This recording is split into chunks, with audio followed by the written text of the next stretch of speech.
আমাদের রাজ্যের অনেক মানুষই এই মুহূর্তে ভাবছেন যে আরো কত কিছু খারাপ হলে একটি রাজ্যে রাষ্ট্রপতির শাসন লাগতে পারে বা ইমার্জেন্সি ব্যবস্থা হতে পারে। আরো কত খারাপ হওয়া প্রয়োজন।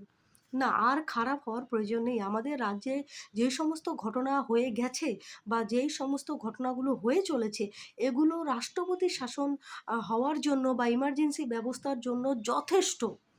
আর কোনো কিছুর দরকার নেই, যথেষ্ট। কিন্তু কোথাও না কোথাও এর একটা বিরোধ, এটা আমার মানে এনালাইসিস। আমি এটা মানে বের করেছি যে কোথাও না কোথাও কেন্দ্র এটা চায় না। কেন চায় না? কারণ দেখুন, যখন ইন্দিরা গান্ধীর সময় এটা হয়েছিল, সেটাকে এখনো তুলে ধরে তাকে টিকা-টিপ্পনি মানে খারাপ বলা হয়ে থাকে। যে এটা করে কেন করেছিল? তাই সে কারণেই চায় না যে গণতান্ত্রিকভাবে সাধারণভাবে ভোট হয়ে তবে পালাবদল হোক। হয়তো তারা এটাই চায়, সে কারণে তারা এটা করছে না। আর নয়তো ইমার্জেন্সি হওয়ার জন্য বা রাষ্ট্রপতির শাসনের জন্য এই ঘটনাগুলো যথেষ্ট। আর কোনো ঘটনার প্রয়োজনই নেই।